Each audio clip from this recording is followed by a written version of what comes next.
All right, sports fans, how's everybody out there doing? William Martin coming at you one more time here on YouTube with another edition of the 300 Pounds of Sports Knowledge Podcast. Now, the Big East Conference was formed in 1979 as some of the premier men's college basketball programs in the Northeast were looking for more structure in regards to helping their chances to make the NCAA tournament. The Northeastern schools were also looking to keep the top high school talent in the region home, as for years they were losing players to other power conferences in other regions of the country. Now, this worked for the Big East, as the 1980s would see the conference rise to power, which included to this day being the only conference to send three schools to the Final Four in the same year. And of course, that happened in 1985 with Georgetown, St. John's, and Villanova.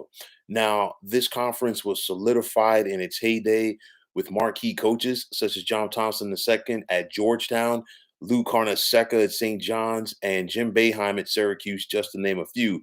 But the Big East also had marquee players. And when you think about the Big East in its heyday from the 1980s, you had Chris Mullen at St. John's, Pearl Washington at Syracuse, and Michael Adams at Boston College. But there was one player in the Big East that towered above the entire conference in the 1980s, and that man was Patrick Ewing at Georgetown. Now, when Ewing was in high school, all of the top programs in the nation came calling for his services as he turned down the likes of UCLA, Duke, North Carolina, and some other prestigious institutions in favor of Georgetown. And Ewing's arrival at Georgetown helped to shape the Big East, as that showed that the new conference was ready to be a player on the college basketball scene. Now, in 4 years at Georgetown, Ewing was a three-time All American, two-time Big East Player of the Year, and a four-time Big East Defensive Player of the Year. And he also helped the Hoyas reach the Final Four three times in his 4 years at the school, while cutting down the Nets as national champions in 1984. Now, to this day, Ewing is the best player to suit up for Georgetown, and he is also a college basketball Hall of Famer, as well as being a basketball Hall of Famer, while also being a member of the Dream Team in 1992. Now, after retiring from the NBA in 2002, Ewing had a desire to coach, and after spending multiple years as an assistant coach in the NBA, he finally got his opportunity to be a head coach when his alma mater came calling in 2017. Now, when Georgetown hired Ewing, the hope was that his arrival would resurrect the Georgetown program that had unfortunately become an afterthought in the Big East Conference. And that, with Ewing's ties to the program, along with his stature as being one of the greatest centers that both the NBA and the college basketball game had ever seen, it would help to get talent to DC. But unfortunately for Georgetown and Ewing, that has not been the case, as under Ewing, the Hoyas have seen their fair share of transfers, while they've also become an afterthought in the Big East, or more of an afterthought than they already were. Now, last year took a miraculous run from Georgetown at the Big East tournament for the Hoyas to make the NCAA tournament. They were one and done there. And then this year, it's simply gone from bad to worse for Georgetown. They're 6-17 overall. They are 0-12 in the Big East. And you look at Ewing in 4+ seasons at Georgetown, he's 68-76. While overall within the Big East Conference under Ewing, the Hoyas are just 26-56. You look at it and you look at this team right now, with the exception of two of their losses, all of their losses within the conference this year have been by double figures. As you know, unfortunately, this team has just failed to compete. And you look at it, and obviously Ewing's putting in the work, his team is putting in the work, but there has to be some form of divide. And this is from an outsider looking in, obviously. But Ewing is bringing the old school values that he learned from Big John when he was his head coach at Georgetown, and it just hasn't rubbed off on the young Hoyas. For me, I see it as a combo of this Georgetown team being a young club, as they only have one senior on this squad. And it's one of those where, you look at it and, that youth is definitely playing in. got a message in the chat box here. Georgetown might be able to move on now that Big John is gone. We're going to see. But you look at it, it's a lot of ways to come at this one. Number one, you can say another star player being unable to get his message across, and we saw that with Chris Mullen when he was a head coach at St. John's, and then Clyde Drexler when he was a head coach at Houston. But I mean, sometimes it works. I mean, Penny Hardaway is trying to get his work going at his alma mater in Michigan. I mean, Memphis, excuse me.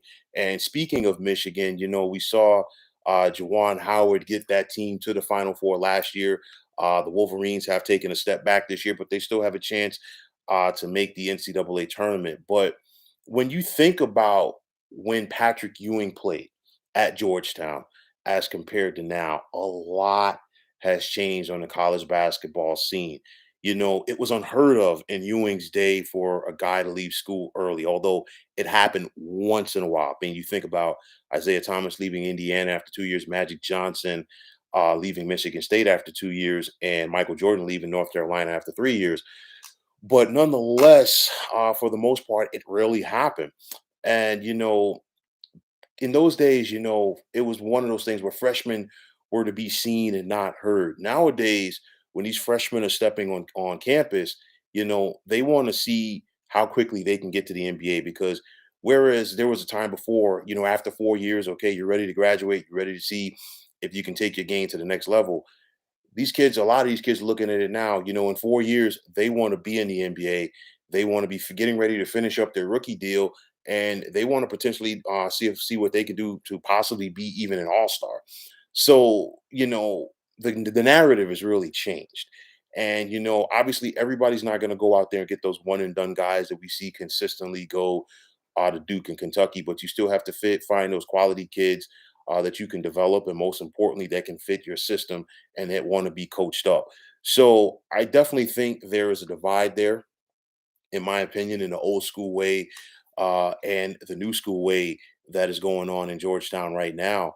And, it's unfortunate because you look at it and, for a lot of young kids right now, they don't understand how dominant and how great of a college player, as well as how great of an NBA player that Patrick Ewing was. He truly was the Hoya destroyer. I mean, he changed the dynamic of the Big East Conference because he was the first star player that was recruited to come there. And of course, once the Big East got Ewing, they were off and running. But I mean, the dominance that he had, the greatness that he had in the NBA, and it's just, unfortunately, he just has not been able to translate that to success, as a head coach at his alma mater. I mean, you look at Georgetown; they've struggled this year mightily. Uh, they are well on their way to their worst season in a month of Sundays.